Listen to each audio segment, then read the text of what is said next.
There's nothing like waking from a good night's sleep feeling rested and restored and ready to seize the day. Unless you happen to be among the 4 out of 10 Australians who don't get enough sleep. Or maybe you're part of the 53% whose sleep is impacted by a medical condition. Or the 2 out of 10 who suffer from insomnia or snoring.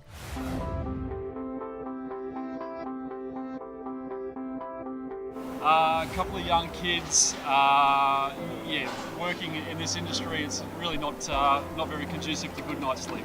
I don't sleep well if I have stuff on my mind.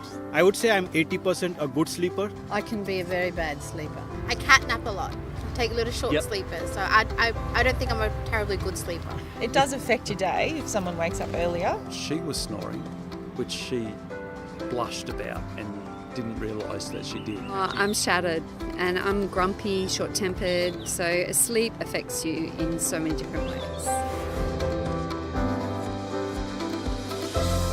Just don't drink coffee after 3 p.m. I think a bit of exercise and eating well, definitely. Exercise, I think going to bed early, not using screen time, because I think screen time's not pretty conducive for a good sleep. And I think it's what your diet and what you do before you go to sleep. Exercise, be active, try to minimize the noises, eat healthy. I try and count backwards. A holiday, a good pillow, I don't know. Not having 2 kids under 3. Grant Mason is a self-confessed sorry sleeper. I work in construction. I leave home fairly early in the morning. Just those early morning starts obviously mean that I should be going to bed earlier than most people, or certainly earlier than what I do.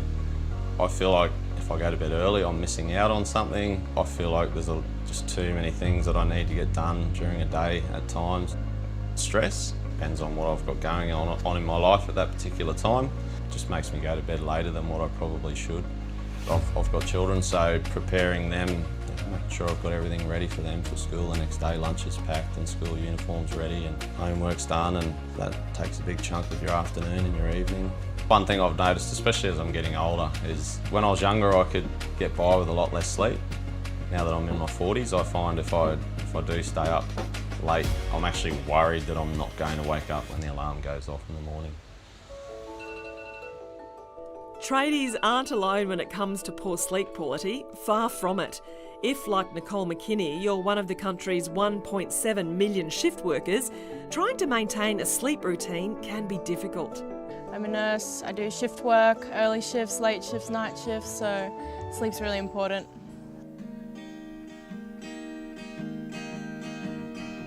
As well as nursing, I'm a musician, so it's kind of hard to balance sometimes, so sleep, I have to prioritise sleep, but sometimes that can sort of slip away. Nicole not only sees how sleep can affect her, but her patients. If our patient hasn't had a good night's sleep, it really affects how they do the next day, how far they can walk, their breathing, just everything, the pain. So sleep is really important, we try to encourage that. So exactly how much is poor sleep quality affecting the health of people like Grant, Nicole and so many of us? Hello. I'm meeting with GP Dr Jenny Schaefer to find out. Why is sleep so important? We've come to learn that sleep is probably one of the most important functions of our body. It's how our brain resets and restores and repairs every function and every organ in our body. It's actually vital to well-being. There are many components to sleep that we need to think about. It's not just the quantity of sleep, it's about the quality of our sleep and the time that we sleep, in the sense of what time of day or night, because all of these can make a difference. If you're not getting good quality sleep and sufficient sleep, it will impact on every aspect of your life. The quality of sleep has a massive impact on everything. So from our health and well-being in the short term, it affects our mood and our daily function, it affects our concentration. It can also impact on our safety. We find that people with poor quality sleep are more prone to accidents. In the long term, it can have much bigger effects. It can contribute to things like heart disease, diabetes, being overweight, neurological function, immunity, and even cancer. We've heard so many times before that we need to diet and exercise to be healthy. How does sleep compare with those two? Sleep is just as important. Some people would say that they are the 3 pillars of well-being. Others would say that sleep is actually more important. One of the things that's really interesting is they're all interconnected. If we don't get enough sleep, we lack energy. We tend not to exercise as much. We tend to go for the high energy foods, and suddenly you have a cycle where every aspect of your well-being is being impacted. If you're in the habit of getting good quality sleep, you know, because you will wake up naturally, you will feel refreshed, and you'll have energy to face the day ahead. If you wake up feeling tired and groggy, you drag yourself out of bed after hitting the snooze button 14 times. If you're grumpy and irritable and find you can't focus and can't concentrate properly, these could be indicators that you're not getting enough good quality sleep. Okay, so the $64,000 question, what can we do to improve sleep quality?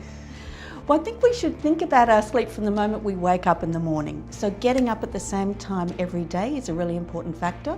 If you can get out in the sunshine in the early morning, get that valuable 30 minutes of exercise, but also the sun helps to reset our body clock. And at night, get into good habits. So you need to turn off the devices, the computers, the laptops, etc., and have some quiet time to wind down for sleep. So something like a warm bath, reading, listening to music, listening to podcasts can all help us to relax our minds and our bodies so that we can get better quality sleep. Mark Tartland seems to have the practice of good sleep down pat. So much so, he even appeared in a TV ad about it for the free government-funded lifestyle program, My Health for Life. My Health for Life helped Mark reduce his waistline. Now he snores less. So how did Mark become such a beacon of bedtime? Better sleep's one of the benefits I found after trading some unhealthy habits for some better habits, all with the help of the My Health for Life program. I was unaware that sleep could impact your health as much as it does. Making these changes has resulted in sleeping so much better. I wake up no longer feeling tired. I wake up full of enthusiasm for the day and full of energy and ready to get into it. It's fantastic. So the next time you're feeling a little flat, irritable, and everything is just plain difficult, maybe it's not just one of those days. Perhaps it's time to consider whether you're getting decent sleep and put those days to bed.